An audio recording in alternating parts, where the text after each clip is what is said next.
emancipate yourselves from mental slavery. None but This is a very special program to me because it is about my country, Jamaica, and about some very wonderful Jamaicans. Jamaica is celebrating its 50th anniversary of independence on August 6, 2012. We have come a long way as a country, and with me today to tell you more about our country and more about what makes Jamaicans strive for academic success are four wonderful people of whom I'm very proud. And we'll start with Professor Brooks. Tell us who you are. My name is Richard Brooks. I'm a professor of law at Yale Law School. My background is that I moved here as a child at 7 from Jamaica. Yes. And studied principally in the U.S. Law and economics before taking my first job, my first law teaching job in Chicago, and then eventually moving back to Connecticut. Tisha Mitchell. I am an assistant professor of gastrointestinal liver pathology at Yale and the director of the autopsy service at Yale. I am from Montego Bay, Jamaica. I attended medical school in Kingston, Jamaica, and subsequently came to the U.S. and trained at George Washington University, University of Florida, and at University of Pittsburgh. And I've been employed at Yale since September 2007. Welcome. Thank you. Dr. Brown. Hello, I'm Hillary Brown, and I've recently completed my training in vascular surgery. I am also a trained general surgeon, and I trained here at Yale. I am on my way back to Jamaica, where I will be a consultant, both general and vascular surgeon at the University Hospital of the West Indies. I went to medical school in this country, went to high school in Jamaica, where I'm returning. All right. And Nurse Williams.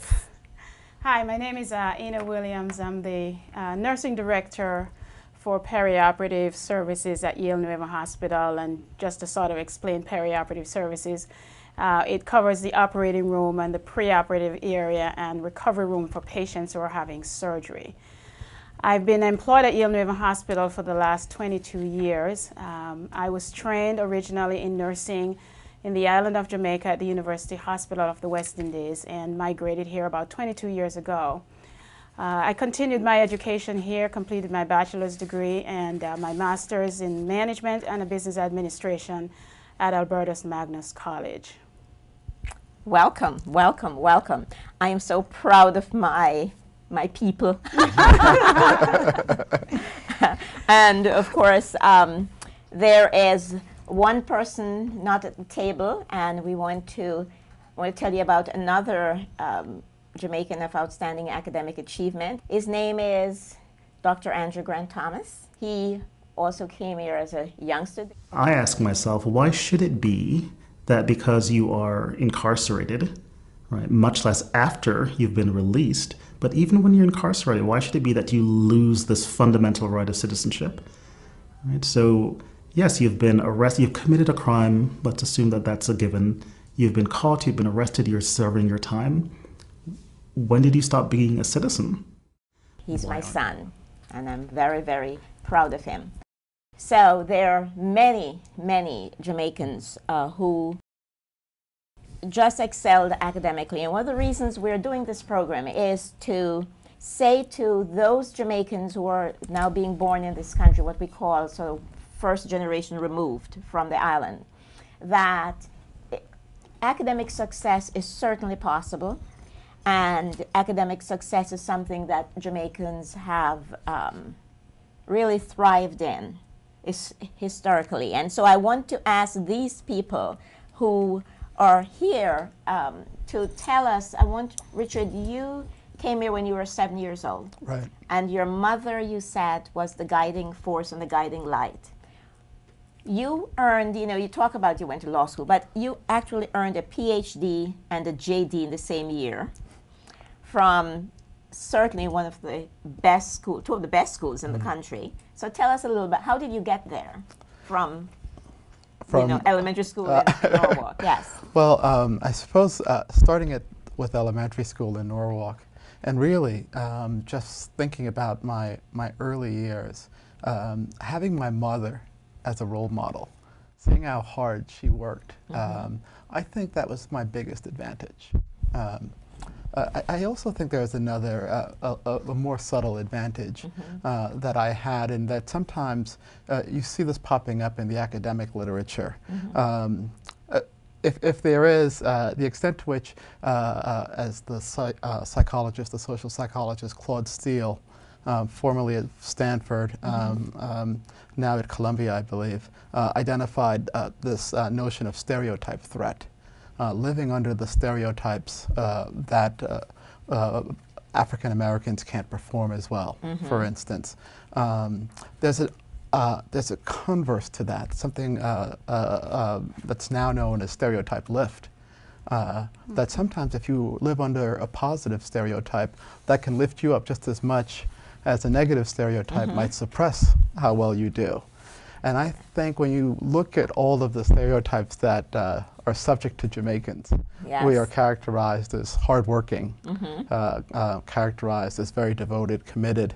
Now, whether or not these are a consequence of the fact that the Jamaicans who come here are those that selected to come. Maybe maybe part of the hard work is what brought them here in the first place, so it's not necessarily a random sample. Although if you go to Jamaica, you'll find this general ethos of hard work as well. Yes. So Absolutely. I think the stereotype lift of being a Jamaican, I think I was both shielded from the threat. I always knew growing up that there was a place that where people that looked like me were not hindered. Absolutely. Yes. That was never a drag on me. And on top of that, when I did experience stereotypes, there were always positive ones about Jamaica for the most part. And that and my mother, I think, those are the key contributors. Okay. And as my guests speak, I'm going to try to intersperse into their presentation some brief background about Jamaica for you, my audience. Jamaica, is said in history that Jamaica was discovered by Christopher Columbus. Well, Jamaica was not discovered by Christopher Columbus. Christopher Columbus landed in Jamaica in 1494. And rather than him being called an explorer, I was told by my great-grandmother that he was an exploiter. And he arrived in Jamaica. The island was occupied by about 100,000 Arawak Indians. They were the indigenous people of Jamaica. They lived off the land and the sea. Their staples were coconut, breadfruit, cassava, sugarcane, and seafood. They were very healthy people, and they called the island Sunda Kelapa. The Columbus claimed the island for the Spaniards, and they came and they tried to enslave some of the Arawaks, who mostly died off because they were free people. They were not accustomed to the type of bondage that was imposed upon them. And it was when they could not withstand what was happening and they took to the mountains, those who survived, that Africans were brought to the island to do the brute work that they were trying